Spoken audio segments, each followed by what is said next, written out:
Hi friends, ഏവർക്കും സഹകാരി raise പ്ലസിൻ്റെ പുതിയൊരു സെഷനിലേക്ക് സ്വാഗതം.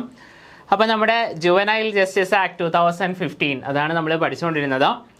സോ നമ്മുടെ ആദ്യത്തെ 2 പാർട്ട് കഴിഞ്ഞു. ഇനി മൂന്നാമത്തെ പാർട്ടിലേക്ക് നമുക്ക് കിടക്കാം.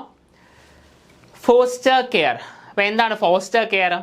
ഫോസ്റ്റർ കെയർ എന്ന് പറഞ്ഞാൽ പല കാരണവശാൽ ഒരു കുട്ടിയെ അതിൻ്റെ ബയോളജിക്കൽ പാരൻസിന് ആ കുട്ടിയെ നേരെ നോക്കാൻ ഒരു സാഹചര്യം പറ്റുന്നില്ല, അല്ലെങ്കിൽ ആ ഒരു കുട്ടിയുടെ കാര്യങ്ങളൊന്നും ശ്രദ്ധിക്കാൻ പറ്റുന്നില്ല.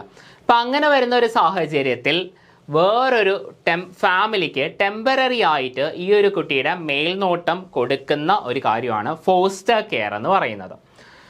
ടെമ്പററി ആയിട്ട് ഈ ഒരു കുട്ടിയുടെ ഉത്തരവാദിത്തം വേറൊരു ഫാമിലിക്ക് അല്ലെങ്കിൽ വേറൊരു വ്യക്തിക്ക് നൽകുന്നതിനെയാണ് ഫോസ്റ്റർ കെയർ എന്ന് പറയുന്നത്. ഫോസ്റ്റർ കെയറുമായി ബന്ധപ്പെട്ട section 44 Children in need of care and protection can be placed in foster care for their maintenance and protection based on the orders of the committee.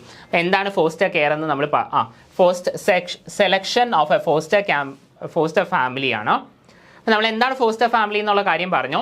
Selection of a foster family is based on the family's intention, അതേപോലെ capacity, prior experience in taking care of children.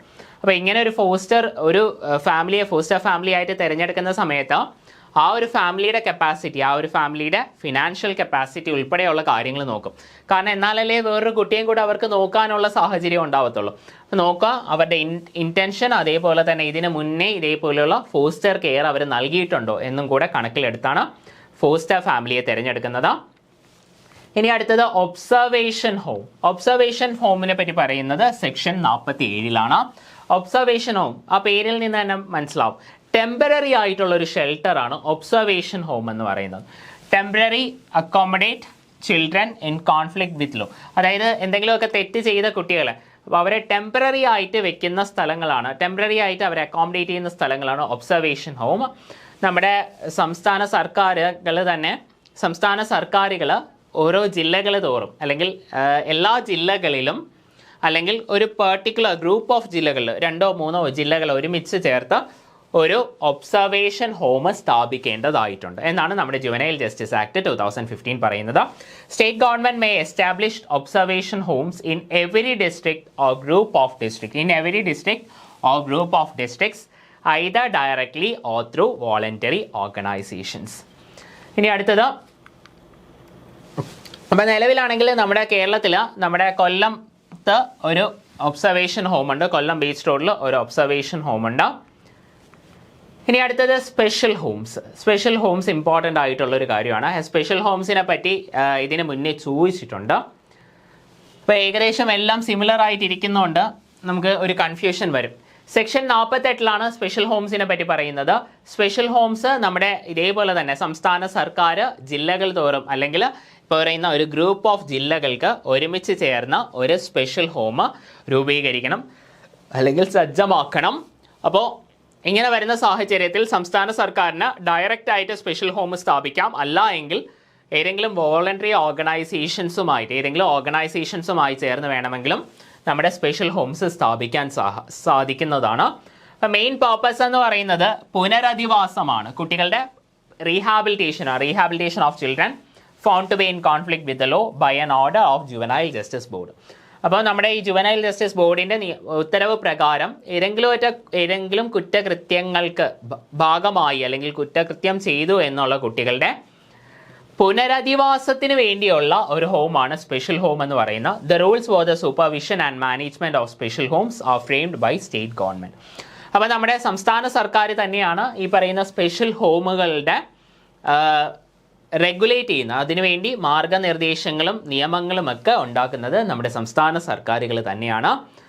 ഇനി special home നിലവിലാണെങ്കിൽ നമ്മുടെ കേരളത്തിൽ തിരുവനന്തപുരത്തും കോഴിക്കോടും special ഹോമുണ്ട്. ഇനി അടുത്തത് place of safety. ഇത് ഒരു ഡിഫറെൻ്റ് ആയിട്ടുള്ള ഒരു കാര്യമാണ് കേട്ടോ. 18 വയസ്സിന് മുകളിലുള്ള കുട്ടികൾ, അതേപോലെ തന്നെ 18 വയസ്സിന് മുകളിലുള്ള കുട്ടികൾ, പിന്നെ അതേപോലെ 16 വയസ്സിനും 18 വയസ്സിനും ഇടയിൽ പ്രായമുള്ള ഹീനസ് ആയിട്ടുള്ള അല്ലെങ്കിൽ സീരിയസ് ആയിട്ടുള്ള ക്രൈംസിൽ ഏർപ്പെട്ട കുട്ടികൾ, ഈ 2 കാറ്റഗറിയിൽപ്പെട്ട ആൾക്കാരെ പാർപ്പിക്കാനുള്ള സ്ഥലമാണ് പ്ലേസ് ഓഫ് സേഫ്റ്റി. നിലവിൽ തൃശ്ശൂരുണ്ട്. ഇപ്പോൾ പ്ലേസ് ഓഫ് സേഫ്റ്റി എന്ന് പറഞ്ഞാൽ 18 വയസ്സിന് മുകളിൽ പ്രായമുള്ള കുട്ടികളും അതേപോലെ തന്നെ 16നും 18 വയസ്സിനും ഇടയിൽ പ്രായമുള്ള സീരിയസ് ആയിട്ടുള്ള ക്രൈംസ് ചെയ്ത കുട്ടികളെയും പാർപ്പിക്കാൻ വേണ്ടിയുള്ള സ്ഥലമാണ് പ്ലേസ് ഓഫ് സേഫ്റ്റി എന്ന് പറയുന്നത്. എബോവ് 18 ഇയേഴ്സും അതേപോലെ തന്നെ children between 16 and 18 years who are accused of serious അല്ലെങ്കിൽ ഹീനസ് ക്രൈംസ് അവരെ പാർപ്പിക്കുന്ന സ്ഥലമാണ് പ്ലേസ് ഓഫ് സേഫ്റ്റി. നിലവിൽ തൃശ്ശൂരിലാണുള്ളത്, കേരളത്തിൽ. ഇനി അടുത്തത് ചിൽഡ്രൻസ് ഹോംസ്, ശിശുഭവനങ്ങൾ. ഇത് കൂടുതലും നമ്മുടെ സർക്കാരിൻ്റെ കീഴിലാണ് കൂടുതൽ നടക്കുന്നത്. ഇപ്പോൾ സർക്കാരിൻ്റെ ഡയറക്റ്റ് ആയിട്ട് വേണമെങ്കിൽ ഇത് നടത്താം, അല്ലെങ്കിൽ ഏതെങ്കിലും വോളണ്ടറി ഓർഗനൈസേഷൻസിൻ്റെ സഹായത്തോടെയും നടത്താം. ഇപ്പോൾ ഈ ചിൽഡ്രൻസ് ഹോമിനെ പറ്റി പറയുവാണെങ്കിൽ ഈ താമസ സൗകര്യം അല്ലെങ്കിൽ അക്കോമഡേഷൻ മാത്രമല്ല, ഈ കുട്ടികൾക്ക് വേണ്ട ട്രെയിനിങ്, അതേപോലെ തന്നെ എന്തെങ്കിലുമൊക്കെ സ്കിൽ ഡെവലപ്മെൻ്റ് ഉണ്ടെങ്കിൽ അത്, ട്രീറ്റ്മെൻറ്റ്, എഡ്യൂക്കേഷൻ, ഇതെല്ലാം നൽകുന്ന സ്ഥാപനമാണ് ചിൽഡ്രൻസ് ഹോം അല്ലെങ്കിൽ ശിശുഭവനങ്ങൾ. കേട്ടിട്ടുണ്ടാവും നിങ്ങൾ ചിൽഡ്രൻസ് ഹോമിനെ പറ്റി. ഇപ്പോൾ ഡെവലപ്മെൻറ്റ്, അതേപോലെ തന്നെ rehabilitation of children in need of care and protection. ഇപ്പോൾ നിലവിലാണെങ്കിൽ നമ്മുടെ ശക്തികുളങ്ങരയിൽ ഒരെണ്ണമുണ്ട് ഗേൾസിൻ്റെ, അതേപോലെ തന്നെ ബോയ്സിൻ്റെത് നമ്മുടെ കൊല്ലം ബീച്ച് റോഡിലുണ്ട്. ചിൽഡ്രൻസ് ഹോം ഫോർ ബോയ്സ് അത് കൊല്ലം ബീച്ച് റോഡിലും, അതേപോലെ തന്നെ ചിൽഡ്രൻസ് ഹോം ഫോർ ഗേൾസ് ശക്തികുളങ്ങരയിലും ഉണ്ട്. അപ്പം 51 ഫിറ്റ് ഫെസിലിറ്റിയെ പറ്റി പറയുന്നത്. നമ്മൾ ഫിറ്റ് ഫെസിലിറ്റി എന്താണെന്ന് പറഞ്ഞായിരുന്നു. ഫിറ്റ് ഫെസിലിറ്റി മീൻസ് ഈ പറയുന്ന കുട്ടികൾക്ക് വേണ്ട ബേസിക് നീഡ്സ്, ക്ലോത്തിങ്, അവർക്ക് വേണ്ട ന്യൂട്രീഷൻ, ഇതെല്ലാം പ്രൊവൈഡ് ചെയ്യാൻ കേപ്പബിലിറ്റി ഉള്ള ഒരു സ്ഥലത്തിനെയാണ് ഫിറ്റ് ഫെസിലിറ്റി എന്ന് പറയുന്നത്. അത് സെക്ഷൻ 51 പറയുന്നത്. അതേപോലെ ഫിറ്റ് പേഴ്സൺ, ഇതിനൊക്കെ പ്രാപ്തിയുള്ള ഒരു വ്യക്തി, അതാണ് ഫിറ്റ് പേഴ്സൺ. ഫിറ്റ് പേഴ്സണെ പറ്റി പറയുന്ന സെക്ഷൻ 52 തൊട്ടടുത്ത സെക്ഷനിലാണ്. Fit facility 51 fit person 52. ഇനി അടുത്തത് rehabilitation and reintegration services in institutions registered under the juvenile justice act 2015 and their management. Rehabilitation and reintegration services in institutions ഒരു ഹെഡിങ് ആണേ. ഇപ്പോൾ 2015 നമ്മുടെ ജുവനൈൽ ജസ്റ്റിസ് ആക്ട് പ്രകാരമുള്ള ഇൻസ്റ്റിറ്റ്യൂഷൻസ്, അതായത് റീഹാബിലിറ്റേഷനും അതേപോലെ തന്നെ സോഷ്യൽ റീഇൻറ്റിഗ്രേഷനും വേണ്ടിയുള്ള ഇൻസ്റ്റിറ്റ്യൂഷൻസിനും അവരുടെ മാനേജ്മെൻറ്റിനെ പറ്റി പറയുന്ന കാര്യങ്ങളാണ് ഇനി അടുത്ത് പറയാൻ പോകുന്നത്.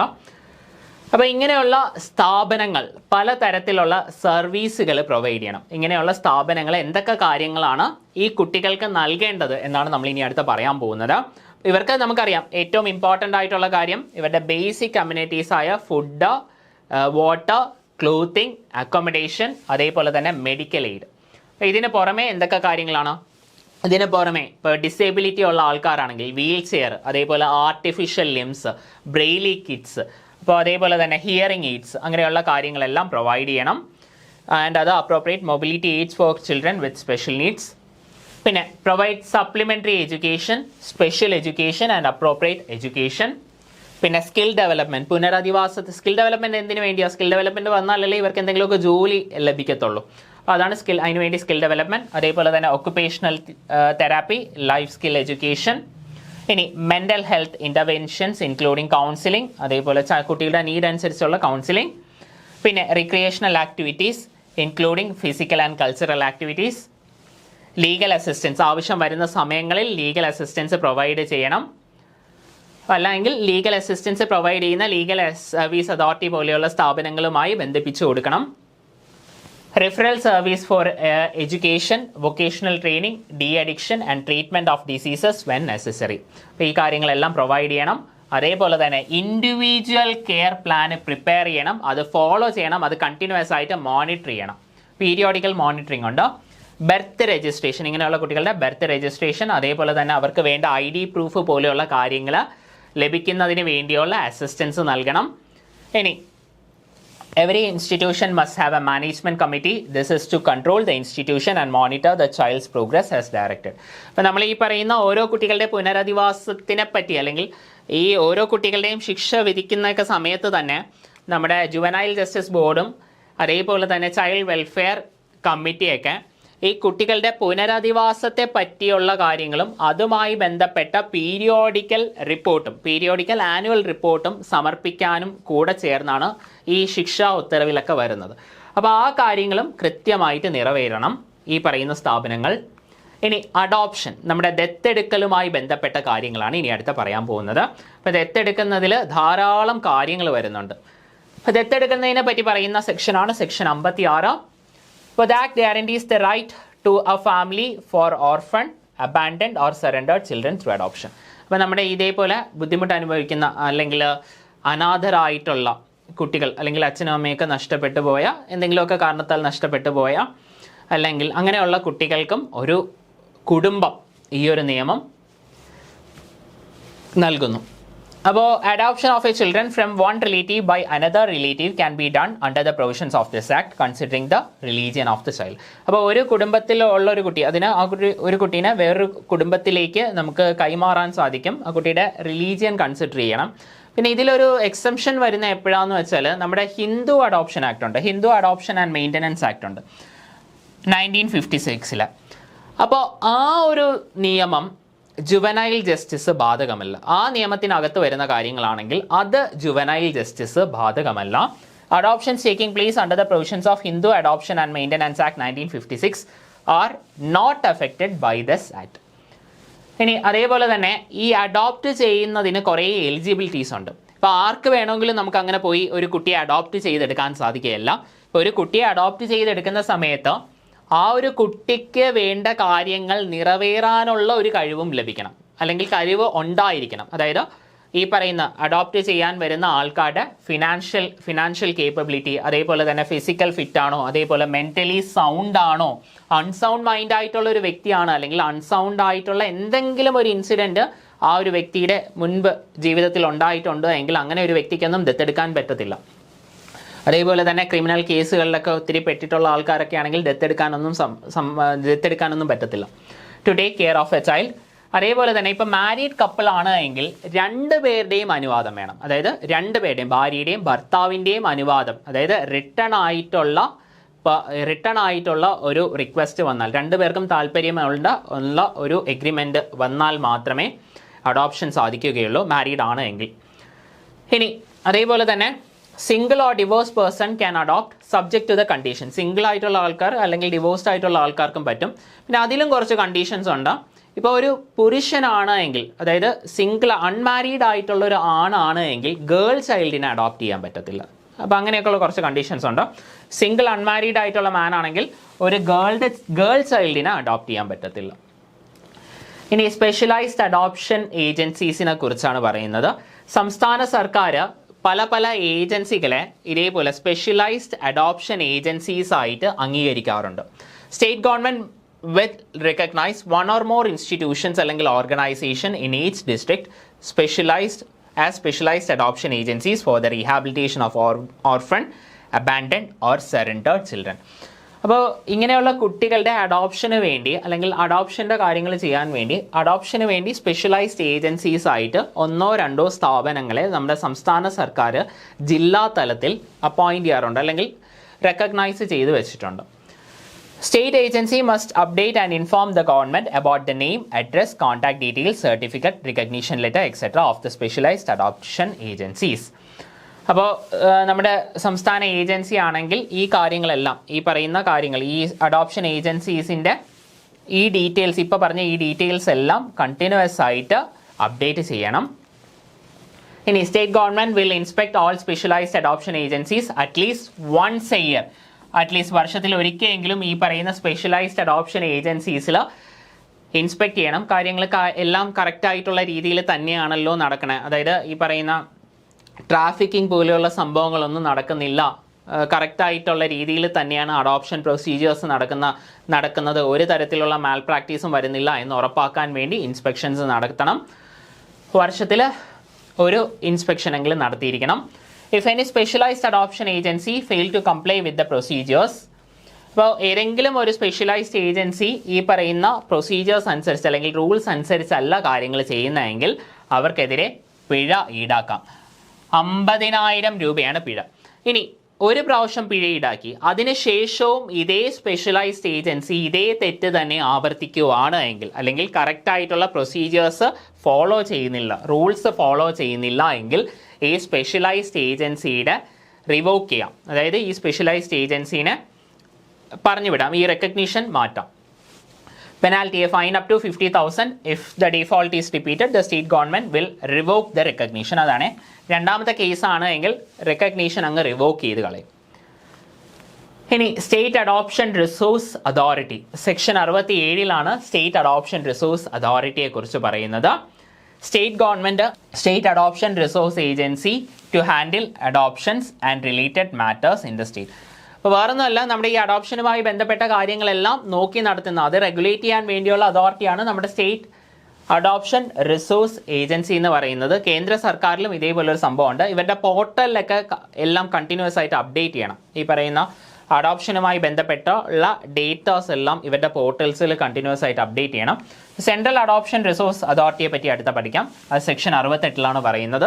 സെൻട്രൽ അഡോപ്ഷൻ റിസോഴ്സ് അതോറിറ്റിക്കകത്ത് ഒരു സ്റ്റിയറിംഗ് കമ്മിറ്റി ഉണ്ട്. അത് കുറച്ച് ഇമ്പോർട്ടൻ്റ് ആയിട്ടുള്ളൊരു കാര്യമാണ്. സെക്ഷൻ 69 സ്റ്റിയറിംഗ് അതോറിറ്റിയെ പറ്റി പറയുന്നു. ഈ സ്റ്റിയറിംഗ് കമ്മിറ്റിയുടെ കോമ്പോസിഷൻ നമുക്ക് പഠിക്കാനുണ്ട്. അപ്പോൾ ഈ സ്റ്റിയറിംഗ് അതോറിറ്റിയുടെ ചെയർപേഴ്സൺ എന്ന് പറയുന്നത് നമ്മുടെ വനിതാ ശിശു വികസന മന്ത്രാലയത്തിലെ സെക്രട്ടറിയാണ് കേട്ടോ. വനിതാ ശിശു വികസന മന്ത്രാലയത്തിലെ സെക്രട്ടറിയാണ് സ്റ്റിയറിംഗ് കമ്മിറ്റിയുടെ ചെയർപേഴ്സൺ. അതേപോലെ തന്നെ മറ്റ് മെമ്പേഴ്സ് എന്ന് പറയുന്നത് വനിതാ ശിശു വികസന മന്ത്രാലയത്തിലെ ഒരു ജോയിൻറ്റ് സെക്രട്ടറിയാണ്. അതായത് ഈ പറയുന്ന കാര്യങ്ങളുമായി ബന്ധപ്പെട്ട ഒരു ജോയിൻറ്റ് സെക്രട്ടറിയാണ്. അതേപോലെ തന്നെ അടുത്ത മെമ്പർ എന്ന് പറയുന്നത് വനിതാ ശിശു വികസന വകുപ്പിലെ ഫിനാൻസ് ഡിപ്പാർട്ട്മെൻറ്റിലെ സെക്രട്ടറിയാണ്. ഇനി അടുത്ത ആളെന്ന് പറയുന്നത് 1 state adoption resource agency and 2 specialised adoption agencies. ഒരു സ്റ്റേറ്റ് അഡോപ്ഷൻ റിസോഴ്സ് ഏജൻസിയും 2 സ്പെഷ്യലൈസ്ഡ് അഡോപ്ഷൻ ഏജൻസീസും. ഇനി അടുത്തത് ഒരു അഡോപ്റ്റീവ് പാരൻറ്റും ഒരു അഡോപ്റ്റഡ് ആയിട്ടുള്ള പേഴ്സണും. അതായത് ഒരു ദത്ത് എടുത്തിട്ടുള്ള ഒരു പാരൻറ്റും അതായത് ഒരു ദത്ത് പുത്രൻ അല്ലെങ്കിൽ പുത്രിയും അതേപോലെ ദത്ത് എടുത്തിട്ടുള്ള ഒരു പാരൻറ്റും. അതേപോലെ തന്നെ an advocate or a professor with at least 10 years of experience in family law. ഇനി member secretary who will also act as the chief executive officer of the authority. ഒട്ടുമിക്ക ഇങ്ങനെയുള്ള ബോഡീസിലും കമ്മിറ്റീസിലും മെമ്പർ സെക്രട്ടറി വരുവാണെങ്കിൽ അദ്ദേഹം തന്നെയാണ് അതിൻ്റെ കാര്യങ്ങളെല്ലാം നോക്കി നടത്തുന്ന വ്യക്തി. The section dealing with powers of central adoption resource authority എന്ന് പറയുന്ന സെക്ഷൻ 70. അപ്പോൾ സെൻട്രൽ ഗവൺമെൻറ്റിന് ആനുവൽ റിപ്പോർട്ട് സബ്മിറ്റ് ചെയ്യണം. ആനുവൽ റിപ്പോർട്ട് സബ്മിറ്റ് ചെയ്യേണ്ടതാണ്. The power to issue adoption orders as per juvenile justice amendment act 2021 is district magistrate. നമ്മുടെ ജില്ലാ കളക്ടറാണ് ഈ പറയുന്ന അഡോപ്ഷന് ഫൈനൽ അനുവാദം നൽകുന്നത്. ജില്ലാ കളക്ടറാണ്. ഡിസ്ട്രിക്ട് മജിസ്ട്രേറ്റ് ആണ് അത് കൊടുക്കുന്ന. Power to issue adoption orders as per juvenile justice act 2021 is district magistrate. പലപ്പോഴും ഈ പറയുന്ന ജില്ലാ കളക്ടറിൻ്റെ റെക്കമെൻഡേഷൻസിൻ്റെ ബേസിസിൽ തന്നെയാണ് ഈ പറയുന്ന പല ആൾക്കാരും ഈ പറയുന്ന നമ്മുടെ അനാഥാലയം പോലെയുള്ള സ്ഥലങ്ങളിലേക്ക് കുട്ടികളെ ദത്തെടുക്കാൻ വേണ്ടി വരുന്നത്. അപ്പോൾ അദ്ദേഹത്തിൻ്റെ ഉത്തരവുണ്ടെങ്കിൽ മാത്രമേ ദത്തെടുക്കാൻ സാധിക്കുകയുമുള്ളൂ. വലിയൊരു പ്രൊസീജിയറാണത്. Other offences against children, prohibition on disclosing a child's identity. അപ്പോൾ കുട്ടികളുടെ ഐഡൻറ്റിറ്റി ഒരു കാരണവശാലും പബ്ലിഷ് ചെയ്യാൻ പാടില്ല. കുട്ടികളുടെ ഐഡൻറ്റിറ്റി എന്ന് പറയുമ്പോൾ ഒത്തിരി കാര്യങ്ങൾ വരും. ഈ കുട്ടീനെ ഐഡൻറ്റിഫൈ ചെയ്യാൻ പറ്റരുത്. കുട്ടിയുടെ പേരോ അഡ്രസ്സോ കാര്യങ്ങൾ മാത്രമല്ല, കുട്ടിയുടെ പാരൻറ്റിൻ്റെ പേര്, അതേപോലെ തന്നെ പാരൻറ്റിൻ്റെ താമസ സ്ഥലം അല്ലെങ്കിൽ കുട്ടി പഠിക്കുന്ന സ്കൂള്, ഇങ്ങനെയുള്ള കാര്യങ്ങളൊന്നും പുറത്ത് വിടാൻ പാടില്ല. അപ്പോൾ അതൊരു തെറ്റ് ചെയ്ത കുട്ടിയാണ് എങ്കിലും അല്ല, ഒരു പ്രൊട്ടക്ഷൻ അല്ലെങ്കിൽ കെയറിന് വേണ്ടി ഒരു വിക്റ്റിമായിട്ടുള്ള കുട്ടിയാണ് എങ്കിലും ആ ഒരു കുട്ടിയുടെ ഒരു തരത്തിലുള്ള പ്രൈവസിയും ഹനിക്കാൻ ഇടയാകരുത്. അപ്പോൾ ഒരു ന്യൂസ് പേപ്പറിനോ മാഗസീനിലോ ഒന്നും അത് പബ്ലിഷ് ചെയ്യാനുള്ള അധികാരമില്ല. No newspaper, magazine, news sheet or audio visual media shall publish or disclose the identity, name, address or details of inquiry or judicial proceedings of a child in conflict with law or a child in need of care or protection or a child who is a victim or witness to a crime. ഇനി ഇത് violate ചെയ്യുന്ന ഏതൊരു വ്യക്തിക്കാണെങ്കിലും 6 മാസം വരെ അല്ലെങ്കിൽ 2 ലക്ഷം രൂപ വരെ അല്ലെങ്കിൽ ഇത് രണ്ടും കൂടെ ചേർത്തുള്ള ഒരു ശിക്ഷ ലഭിക്കുന്നതാണ്. ഇനി punishment for cruelty to a child. അപ്പോൾ ഏതെങ്കിലും ഒരു കുട്ടിയെ നമ്മുടെ എന്തെങ്കിലുമൊക്കെ അതിനെതിരെ ഉപദ്രവിക്കുകയാണ്. അപ്പോൾ നമുക്കൊന്ന് വായിക്കാം.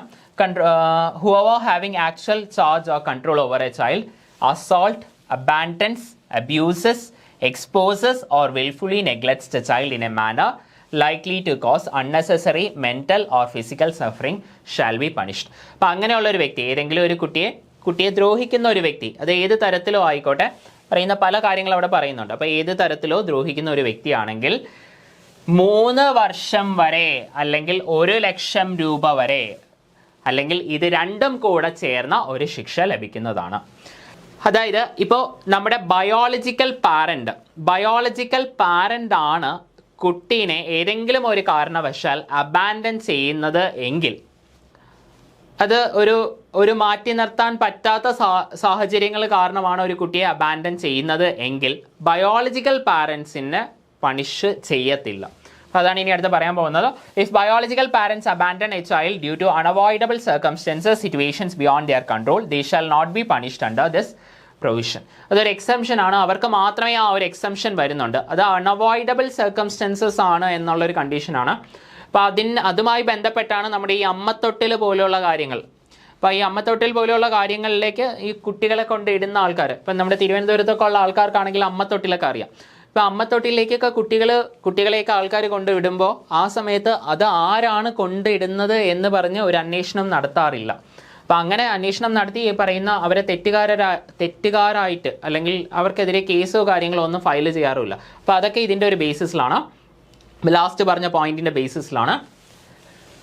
ഇനി അടുത്തത്, ഇപ്പം നമ്മുടെ ഒരു ഷെൽട്ടർ ഹോം അല്ലെങ്കിൽ നമ്മുടെ ഒരു ഓർഫണേജ്, ഇങ്ങനെയുള്ള സ്ഥാപനങ്ങൾ, അതായത് ഒരു കുട്ടിയെ പ്രൊട്ടക്റ്റ് ചെയ്യാൻ അധികാരമുള്ള അല്ലെങ്കിൽ എൻട്രസ്റ്റ് ചെയ്തിരിക്കുന്ന ഒരു സ്ഥാപനത്തിൽ അല്ലെങ്കിൽ ആ സ്ഥാപനത്തിൻ്റെ മേധാവിയാണ് ഈ കുട്ടിക്കെതിരെ ഒരു ക്രൂരകൃത്യം അല്ലെങ്കിൽ കുട്ടിക്കെതിരെ ഏതെങ്കിലും ഒരു തരത്തിലുള്ള ക്രൂവൽറ്റി ചെയ്യുന്നത് എങ്കിൽ, കുട്ടിക്കെതിരെ ഒരു ഒഫൻസ് ചെയ്യുന്നത് എങ്കിൽ 5 വർഷം വരെ തടവും 5 ലക്ഷം രൂപ വരെ പിഴയും അല്ലെങ്കിൽ ഇത് രണ്ടും കൂടെ ലഭിക്കുന്നതാണ്.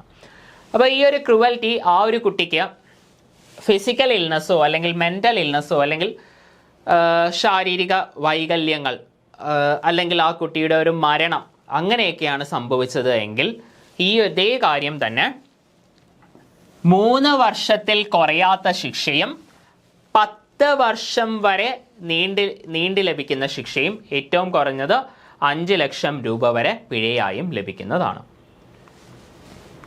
ഇനി അതേപോലെ തന്നെ കുട്ടികളെ ഭിക്ഷാടനത്തിന് ഏർപ്പെടുത്തിയാൽ സെക്ഷൻ 76 ഇനി അതിൻ്റെ പണിഷ്മെൻറ്റിനെ കുറിച്ച് പറയുന്നത്.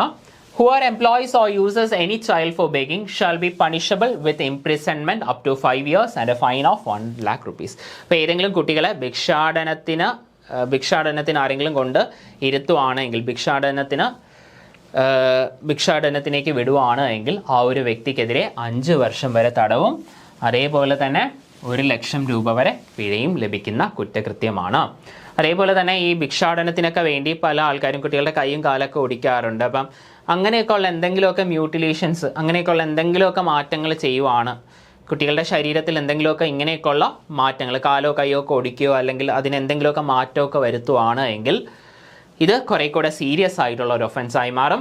ഏറ്റവും കുറഞ്ഞത് 7 വർഷത്തിൽ കുറയാത്ത തടവും 10 വർഷം വരെ എക്സ്റ്റെൻഡ് ചെയ്യുന്നതും അതേപോലെ തന്നെ 5 ലക്ഷം രൂപ പിഴത്തുകയും ലഭിക്കുന്ന കുറ്റകൃത്യമായി മാറും.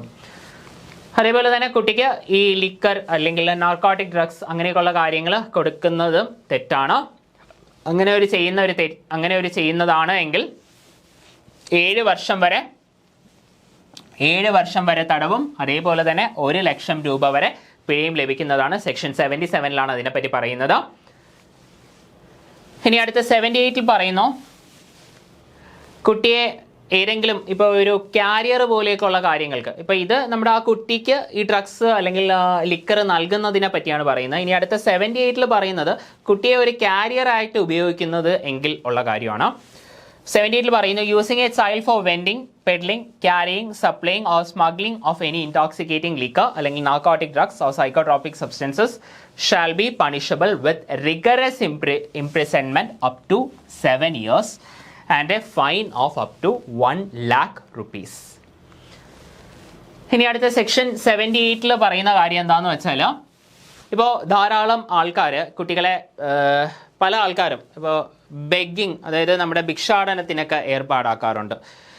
അപ്പോൾ അങ്ങനെ ആക്കുന്ന ആൾക്കാർ ഈ കുട്ടികളുടെ വരുമാനം നൽകാറില്ല. ഈ കുട്ടികൾ കൊണ്ടുവരുന്ന വരുമാനം അവർക്ക് നൽകാറില്ല. അതേപോലെ തന്നെ ഫോഴ്സ്ഡ് ലേബർ പല സ്ഥലങ്ങളിലും ഇപ്പോഴും ഉണ്ട്, ചൈൽഡ് ലേബർ ഇപ്പോഴും ഉണ്ട്. ഈ പല ആൾക്കാരും കുട്ടികളെ ബോണ്ടേജിൽ വെച്ചിട്ട് അവരെ കൊണ്ട് പണിയെടുപ്പിക്കും, എന്നിട്ട് അവർക്ക് ശമ്പളം നൽകത്തില്ല, അല്ലെങ്കിൽ ആ ശമ്പളം ഈ പറയുന്ന വ്യക്തികൾ തന്നെ എടുക്കും. അതിനെപ്പറ്റി പറയുന്നതാണ് സെക്ഷൻ 79. അപ്പോൾ ഇങ്ങനെ ഒരു സാഹചര്യം ഉണ്ടാവുകയാണ് എങ്കിൽ, അതായത് ഈ കുട്ടികളെ കൊണ്ട് ബോണ്ടേജിൽ വെപ്പിച്ച് ഈ കുട്ടികളെ കൊണ്ട് പണിയെടുപ്പിക്കുകയും അതേപോലെ തന്നെ അവരുടെ സമ്പാദ്യങ്ങളെല്ലാം ഇവർ തന്നെ വെക്കുകയും ചെയ്യുന്ന ഒരു സാഹചര്യം വരുവാണെങ്കിൽ അതിൻ്റെ ശിക്ഷ എന്ന് പറയുന്നത് 5 വർഷം വരെ തടവും 1 ലക്ഷം രൂപ പിഴയും.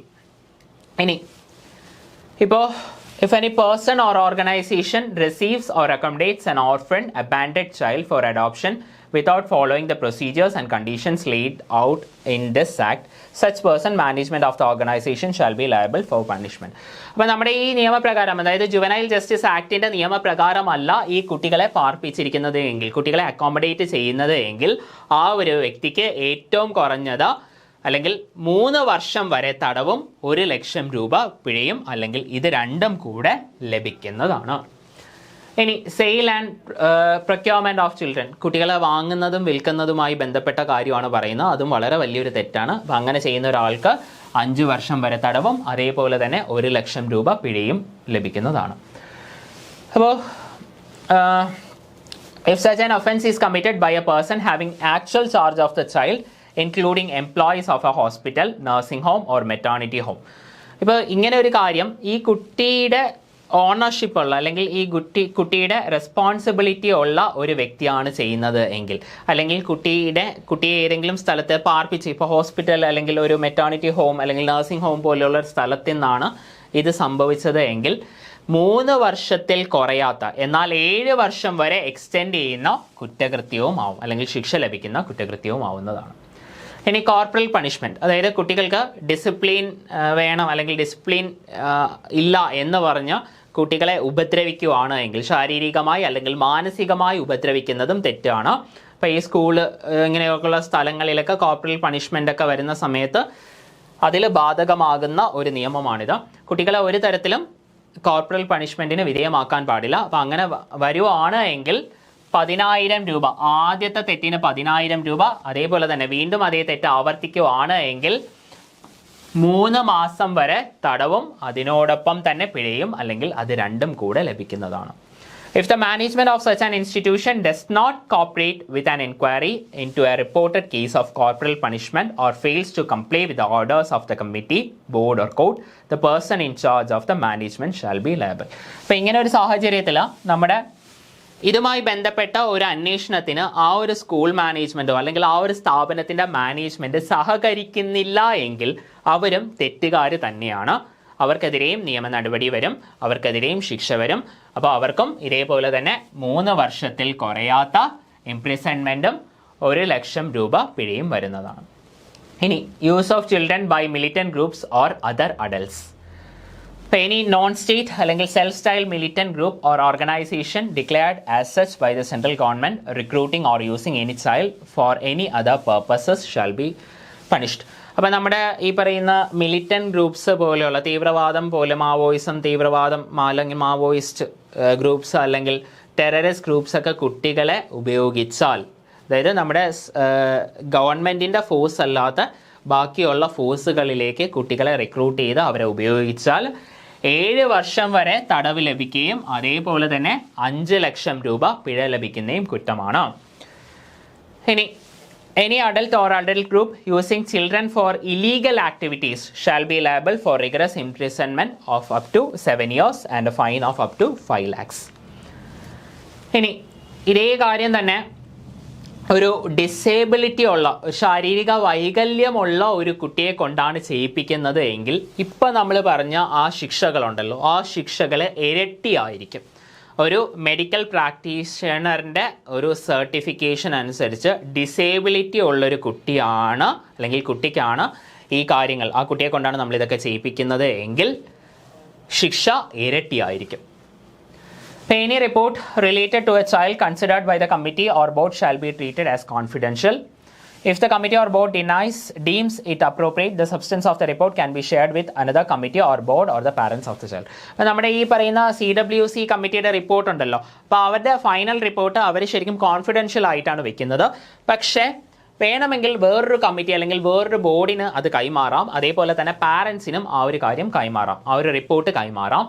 പിന്നെ അപ്പീലിനെ കുറിച്ച് പറയുന്ന സെക്ഷൻ 101.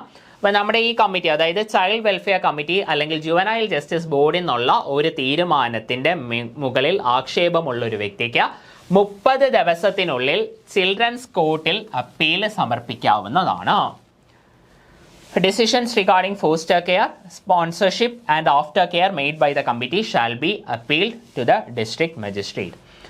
അപ്പോൾ ഈ സ്ഥാപനങ്ങൾ, അതായത് നമ്മുടെ ഫോസ്റ്റർ കെയർ അതേപോലെ തന്നെ സ്പോൺസർഷിപ്പ് അല്ലെങ്കിൽ after care made by the committee shall be appeal to the district magistrate. അപ്പോൾ ഇതുമായി ബന്ധപ്പെട്ട തർക്കങ്ങൾ മാത്രമല്ല, ഈ ജുവനൈൽ ജസ്റ്റിസുമായി ബന്ധപ്പെട്ട ജുവനൈൽ ജസ്റ്റിസ് ബോർഡിലോ അല്ലെങ്കിൽ CWCയിൽ എന്ത് തരം തർക്കങ്ങൾ വരുവാണെങ്കിൽ ആ തർക്കങ്ങളെല്ലാം പരിഹരിക്കാനും തീർപ്പാക്കാനുള്ള ഉത്തരവാദിത്തം ജില്ലാ കളക്ടറിനാണ്, ഡിസ്ട്രിക്ട് കളക്ടറിനാണ് അല്ലെങ്കിൽ district മജിസ്ട്രേറ്റിനാണ്. However, if the appellate authority is satisfied there was sufficient cause for not filing the appeal within 30 days, 30-day period, the children's court and district magistrate may allow an appeal filed after the expiry of 30 days. Such appeal should be disposed of within 30 days. അപ്പോൾ നമ്മുടെ ഈ 30 ദിവസത്തിനകത്ത്, നമ്മൾ നേരത്തെ പറഞ്ഞ ഈ 30 ദിവസത്തിനകത്ത് ഈ ഒരു appeal children's കോർട്ടിന് മുൻപാകെ സമർപ്പിക്കാൻ സാധിച്ചില്ല എങ്കിൽ അതിന് ഒരു എക്സ്റ്റൻഷൻ സ്വീകരിക്കും അല്ലെങ്കിൽ എക്സ്റ്റൻഷൻ നൽകുന്നതാണ്. പക്ഷേ ഈ ചിൽഡ്രൻസ് കോർട്ടിനും അതേപോലെ തന്നെ ഇപ്പോൾ നമ്മുടെ ജില്ലാ കളക്ടറിന് മുൻപാകെയാണ് ഇങ്ങനെ ഒരു റിക്വസ്റ്റ് പോകുന്നതെങ്കിൽ അവർക്ക് രണ്ടുപേർക്കും അത് ഓക്കെ ആണ്, അതായത് വാലിഡ് ആയിട്ടുള്ള റീസൺ എന്ന് അവർക്ക് ബോധ്യപ്പെടണം. അങ്ങനെയാണെങ്കിൽ ഈ പറയുന്ന അത് കഴിഞ്ഞു 30 ദിവസം എന്ന് പറയുന്ന ടൈം ഫ്രെയിം കഴിഞ്ഞും അപ്പീൽ സ്വീകരിക്കുന്നതാണ്.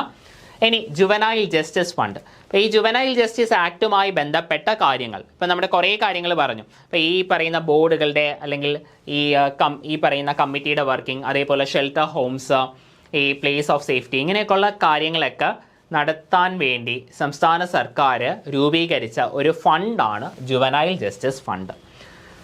അപ്പോൾ സെക്ഷൻ 106 പറയുന്ന പ്രകാരം every state government shall constitute a child protection society for the state and a child protection unit for every district. ഇനി officers and other employees of these institutions are appointed by the state government, child welfare police officer and special juvenile police unit. അപ്പോൾ to coordinate police and voluntary state organization in every police station, at least ഒരു officer. അപ്പോൾ നമ്മുടെ ഏതൊരു police സ്റ്റേഷനിലേക്ക് വരുന്ന സമയത്തും ഈ കുട്ടികളുമായി ബന്ധപ്പെട്ട കാര്യങ്ങൾ, കുട്ടികളുമായി ബന്ധപ്പെട്ട ഒഫൻസുകളുടെ കാര്യങ്ങളെല്ലാം മേൽനോട്ടം വഹിക്കാൻ വേണ്ടി ഏറ്റവും കുറഞ്ഞത് ASI റാങ്കിലുള്ള ഒരു ഉദ്യോഗസ്ഥനെ നിയമിച്ചിട്ടുണ്ടാവും. അദ്ദേഹത്തിനെയാണ് അവിടുത്തെ ആ ഒരു പോലീസ് സ്റ്റേഷനിലെ ചൈൽഡ് വെൽഫെയർ പോലീസ് ഓഫീസറായിട്ട് നിയമിച്ചിട്ടുള്ളത്. എല്ലാ പോലീസ് സ്റ്റേഷൻസിലും അത് മസ്റ്റായിട്ട് ഉണ്ടായിരിക്കണം. ഏറ്റവും കുറഞ്ഞത് ASI റാങ്കിലുള്ള ഒരു ഉദ്യോഗസ്ഥനായിരിക്കണം. അതേപോലെ തന്നെ ആ ഒരു വ്യക്തിനെയാണ് ചൈൽഡ് വെൽഫെയർ പോലീസ് ഓഫീസറായിട്ട് ഡെസിഗ്നേറ്റ് ചെയ്തിരിക്കുന്നത്. ഇനി അതേപോലെ തന്നെ വേറൊരു കാര്യം, സ്പെഷ്യൽ ജുവനൈൽ പോലീസ് യൂണിറ്റ്. നമ്മൾ തുടക്കത്തിൽ പറഞ്ഞ കാര്യം തന്നെയാണ്. ഈ സ്പെഷ്യൽ ജുവനൈൽ പോലീസ് യൂണിറ്റ് ഇത് നമ്മുടെ പല ആക്ടിലുണ്ട്. നമ്മുടെ പോക്സോ ആക്ടിലും പല സ്ഥലങ്ങളിൽ സ്പെഷ്യൽ ജുവനൈൽ പോലീസ് ആക്ടിനെ പറ്റി പറയുന്നുണ്ട്. അപ്പോൾ എല്ലാ ഫോഴ്സുകളിലും സ്പെഷ്യൽ ജുവനൈൽ പോലീസ് യൂണിറ്റ് ഉണ്ടായിരിക്കണം. നമ്മുടെ നിയമത്തിൽ പറയുന്ന പ്രകാരമാണെങ്കിൽ ജില്ലകൾ തോറും അല്ലെങ്കിൽ സിറ്റികൾ തോറും സ്പെഷ്യൽ ജുവനൈൽ പോലീസ് യൂണിറ്റ് ഉണ്ടായിരിക്കണം എന്നാണ് പറയുന്നത്. നമ്മുടെ കേരള പോലീസിൻ്റെ ഒക്കെ കേസാണെങ്കിൽ എല്ലാ ജില്ലകൾ തോറും എല്ലാ ഡിസ്ട്രിക്ട്സിലും സ്പെഷ്യൽ ജുവനൈൽ പോലീസ് യൂണിറ്റ് ഉണ്ട്. അപ്പോൾ ACP അല്ലെങ്കിൽ DYSP റാങ്കിൽ, നമ്മുടെ ഇവിടെ പറയുന്നു DYSP റാങ്കിൽ കുറയാത്ത ഒരു ഉദ്യോഗസ്ഥനാണ്. നമ്മുടെ കേരള പോലീസിൻ്റെ കേസിലാണെങ്കിൽ AC അല്ലെങ്കിൽ DYSP റാങ്കിൽ കുറയാത്ത ഉദ്യോഗസ്ഥനാണ് എല്ലാ ജില്ലകളിലും സ്പെഷ്യൽ ജുവനൈൽ പോലീസ് യൂണിറ്റിൻ്റെ ഹെഡായിട്ട് വരുന്നത്. അപ്പോൾ ഇവർക്കാണ് ഈ കുട്ടികളുമായി ബന്ധപ്പെട്ട ഒഫൻസിൻ്റെ മേൽനോട്ടം വരുന്നത്. അപ്പോൾ ഇത് എല്ലാ ഫോഴ്സുകളിലും ഉണ്ടായിരിക്കണം. ഈ പറയുന്ന റെയിൽവേ ആണെങ്കിലും എല്ലാ ഫോഴ്സുകളിലും ഉണ്ടായിരിക്കണം. Railway police also included in the special juvenile police unit dealing with children. അപ്പോൾ ഇത്രയും കാര്യങ്ങളാണ് നമ്മുടെ ജുവനൈൽ ജസ്റ്റിസ് ആക്ട് 2015 വളരെ ആഴത്തിൽ തന്നെയാണ് നിങ്ങൾക്ക് ഈ ടോപ്പിക് എടുത്തത്. വളരെ ഏറ്റവും ആഴത്തിൽ എല്ലാ പോയിൻറ്സും ഇൻക്ലൂഡ് ചെയ്താണ് നിങ്ങൾക്ക് ഈ ഒരു ക്ലാസ് എടുത്തിരിക്കുന്നത്. വളരെ നന്നായിട്ട് പഠിക്കുക. Thank you.